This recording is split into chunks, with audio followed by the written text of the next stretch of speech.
So first day with the fans, I almost messed that up. I think our schedule had us on this field for whatever reason, and we'll be getting into the pads on Monday. But we had good work. The emphasis today, you saw a lot of third down today. You saw third down and 7-on-7. You saw third down team.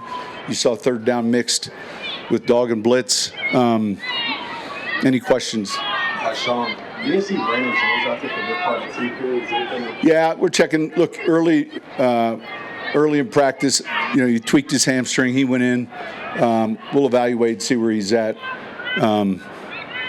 Shoot, I had a note here. It's his 26th birthday, so he was supposed to break the team down. But we'll get a follow-up to see, how significant it is. How much does the practice today to call training camp number 1 change from what you've done the last couple days since you don't have pads?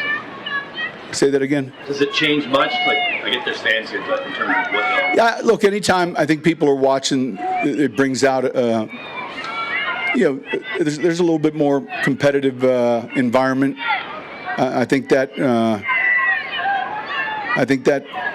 the case from my experience, especially when you have a good turnout like we did. When you're practicing on that field, and I think it gets competitive. Coach, you lost a good friend yesterday. Someone that loved this league a lot, Mike Hornstein. Been with a lot of teams, had a long career in our league. Was with me for quite a long time. I met him when we drafted Reggie Bush. He'd been sick of late. Our prayers go out to his family, Jackson, who's helping us out with video, and then his wife, Christy, they're at home in L.A. That was a tough one.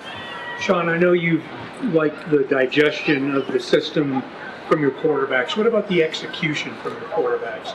Yeah, and look, I'm all for it. And there's things you have to evaluate sometimes. In other words, the pocket, was it broken down? Like, there's certain things that can take place that may affect their execution.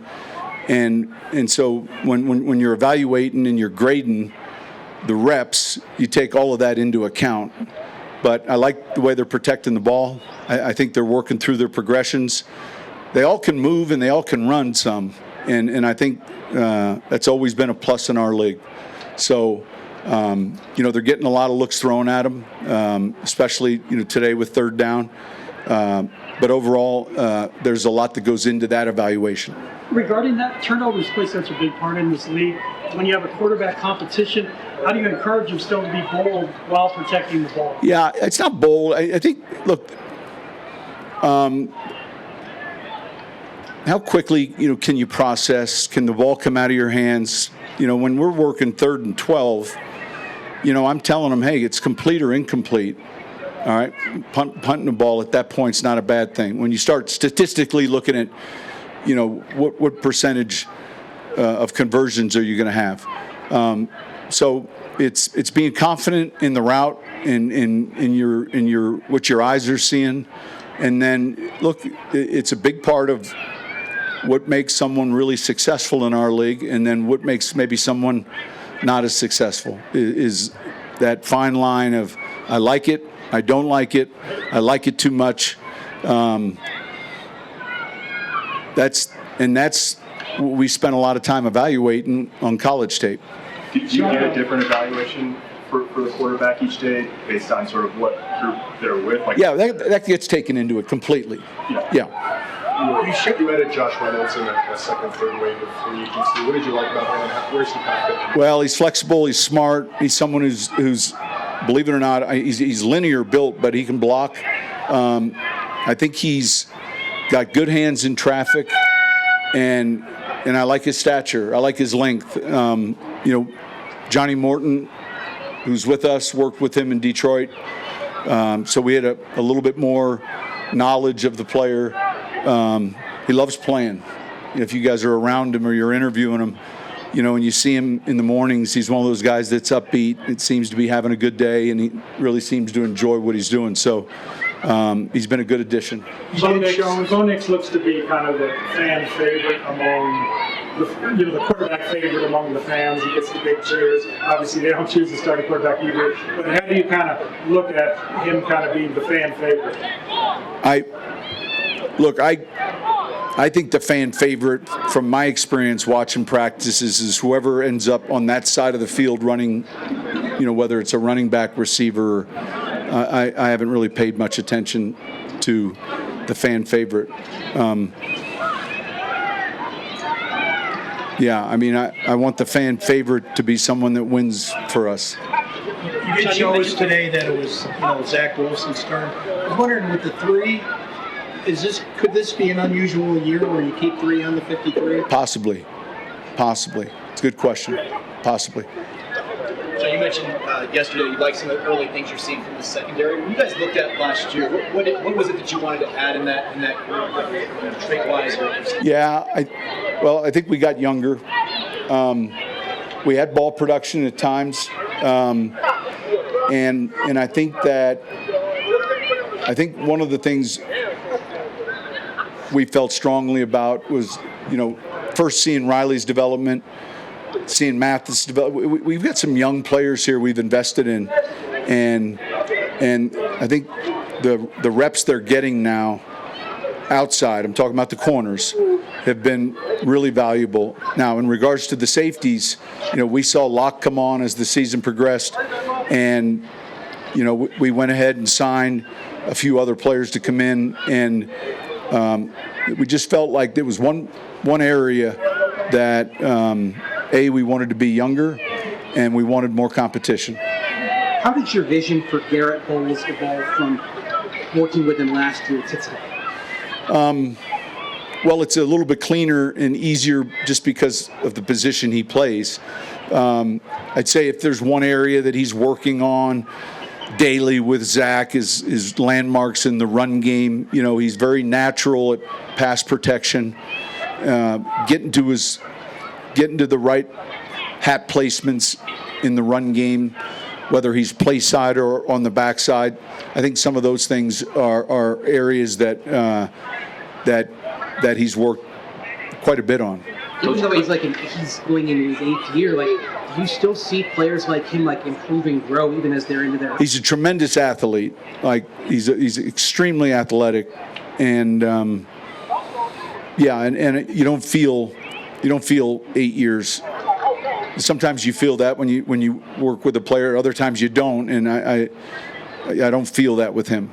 What are your thoughts on Levi Wallace since you've had him, and how does the competition stack up with the other cornerbacks? Yeah, we've got a good, smart veteran player who's played in a lot of games. With the amount of multiple receiver sets we get, there's that level of expertise and experience he brings, steady.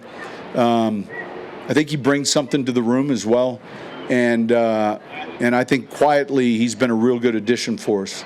Yeah, we spend so much time talking safety with especially Justin and K-Jack on. He's got 70 starts. How valuable is that leadership in the secondary? Yeah, and I think it's important, and yet organically it will evolve. I think that I think if you're just watching the competition in the practices, it's much different right now than, in my opinion, than a year ago when I watched the film, and I think young and hungry can be very dangerous, and I've told them that. I think that can be very successful, and just focus on the day and the improvement that day, and I think they've done a good job of that right now, and I think it's interesting. When a team changes year to year, there's a percentage more in the last 20 years than it used to be. It used to be, you had 2 or 3 draft picks, maybe beat out a veteran, and that was it.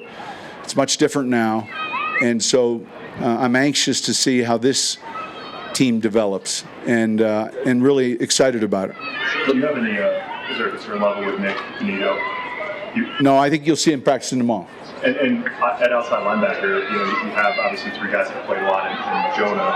The guys after that are sort of out there, Chami and Stillman, who you brought in. What have you made of that? Yeah. Down group. Look, again, when we get into the pads and we get into the special teams, a lot of that's going to have a factor. But I know we're going to see Nick tomorrow. Coach Kenny Chesney was out here. What's your relationship with him like, and what's it like after that? Yeah, I missed him. I saw him before. He was working out. I've known him 22 years now. The first time I ever met him was in 2002. I was with the New York Giants as the offensive coordinator. We had a practice, and he was just like, man, he was just hitting his stardom. There was a concert that night that he had, and the next morning our head coach called me. He said, "Hey, we got a problem." And I said, "Well, what's the problem?" He said, "We had 17 players miss bed check." And then when he told me who the players were, I knew they had to have been at that concert. I think it was some type of coup organized by Jeremy Shockey, and I think the idea being that if we stay together. This past offseason, Dan Campbell, who's in Detroit now as the head coach, sent me a copy of his fine letter because he was one of the players that missed bed check. I think it was $1,600. Now, the good news for us is I think he plays Saturday night here, and the players, fortunately for me, are off on Sunday. But I was just told, now when you're playing stadiums, it's different than playing arenas. Now, we're in 2024. This is 22 years later. And he's played that stadium as a musician more than any musician that stadium's seen. And so it was great to see him. It had been a minute, it'd been a while since I'd seen him last. He was a big part of our team's success way back in New Orleans. I did a music video with him and all of that. But he loves football.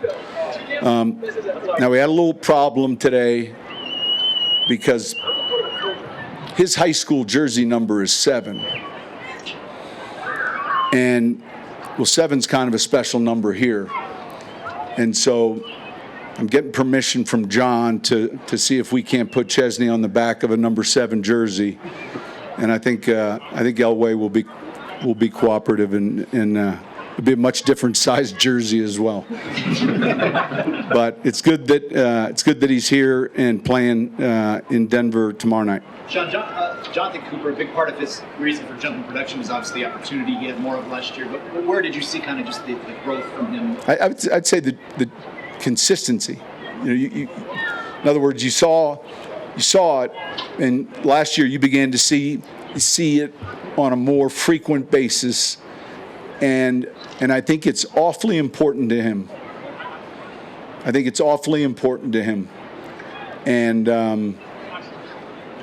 And I like coaching guys like that.